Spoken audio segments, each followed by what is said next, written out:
Do you have any comments you'd like to say about the Giants? Yeah, I do. They completely shocked me last week. I told Joseph, our other co-host, after they lost to the Falcons, which they should have never lost to, I said, looking at their schedule, I think they're going to finish 2-14. The only teams that I could see them even having a chance of beating were the Redskins, the football team, and I forget which other game they were playing. Maybe it was the Eagles or someone. They play the Bears, Eagles. Yeah, Bears. Dolphins. The Bears was the Bears. team that I would thought that they would. All right. Well, now they've won a game, so I told him. I said, now I think they're going to go 3-14. All right. And the reason I say that is because, going into if you look at their first 3 games, the Broncos dominated them. I mean, it wasn't even close, really. The Redskin game, they should have won that game. Okay, guy jumps offside on a field goal they missed. The Falcons, they had the lead and couldn't stop them, so they should have been 2-1. All right. Now they beat the Saints, played a very good game. Their offense didn't turn the ball over. Daniel Jones, 402 yards passing, 28 of 40, 2 touchdowns. The only interception was a Hail Mary at the end of the first half, which I don't even count that as an interception. So, they shocked the daylights out of me. Maybe they're starting to gel a little bit, but I don't want to get false hopes. I just think that I think at the very best they're going to give the Cowboys a good game, meaning they'll hang in there. They won't get blown out. But I still see the Cowboys winning by 10, maybe 14. If last week against the Saints was an anomaly, I see the Cowboys winning by 21, 24 points. If the Giants somehow beat the Cowboys, do you all of a sudden allow yourself to get hope for some type of run here? Well, or are you going to be? Well, I have to say, if the Giants go into Dallas and beat the Cowboys, assuming it's not because the Cowboys throw 5 interceptions, okay?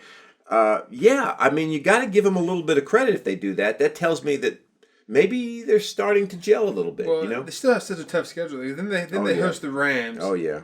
Then they host the Panthers, which they can beat. Then they have to go to Kansas City. Right. They host the Raiders. Right. They have to go to Tampa Bay. Right. I mean, they got to play the Chargers. Later in the year, they play the Chargers in LA. Right. Of course, they have to play the Cowboys again. Yeah. And the Eagles twice. Yeah, they can beat them both those times. I think. But they can beat Washington again. They can beat the Bears. But they just have a tough schedule. All right, let me say this. I said they would be 2-15 after the Falcon loss. Realistically, if the Giants play the rest of the season like they played against the Saints, which is no guarantee, but let's assume that they've got some things corrected. They can beat the Panthers. Yeah. They can beat the Eagles. They can beat the Redskins, okay? They're not going to beat the Chiefs. They're not going to beat the Chargers. I don't see them beating the Raiders. Dolphins they can beat. They can beat the Dolphins. I don't see them beating the Buccaneers, okay? That's an extra 5 plus the one that was 6 wins. Right. So I mean, I think they could be maybe 5 and 5-12, maybe 6-11. But that's all I see. Like if they can beat the Cowboys, right, they'll be 2-3. Right. Then let's say they lose the Rams, right, 2-4. But then if they can beat the Panthers, 3-4, and then they go into the toughest part of the schedule, though. Like even then, I don't see them making them playoffs. No, I don't see. Because they just have some. They go into that tough stretch, and if they can get out of that stretch of Kansas City, Las Vegas, and Tampa Bay with 1 win maybe or something, then at the end of their schedule is a little easier. That's when they play teams like the Bears and the Redskins again, the Eagles twice, right, the Dolphins, maybe, but we'll see. Yeah, we'll see. I think Daniel Jones he's put together 3 good games in a row, and I think if they can get some help around him, if that offensive line can gel a little bit. They have a shot, but not a shot of being in the playoffs, but a shot at maybe winning enough games to make it look respectable. Winning enough games where they don't get rid of Daniel Jones. Well, they're not. I don't think they're going to get rid of him now, but you never know. I do. Get rid of the GM still, though. You said. Well, the GM's gone. I don't see him staying at all. Unless the Giants go on some spectacular run.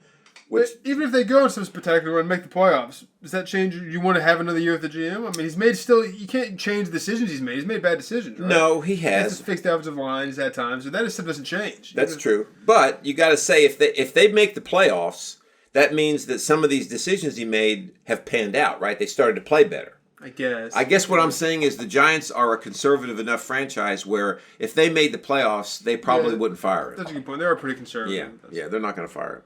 If this was any other franchise, I think he'd be gone already, but that's beside the point.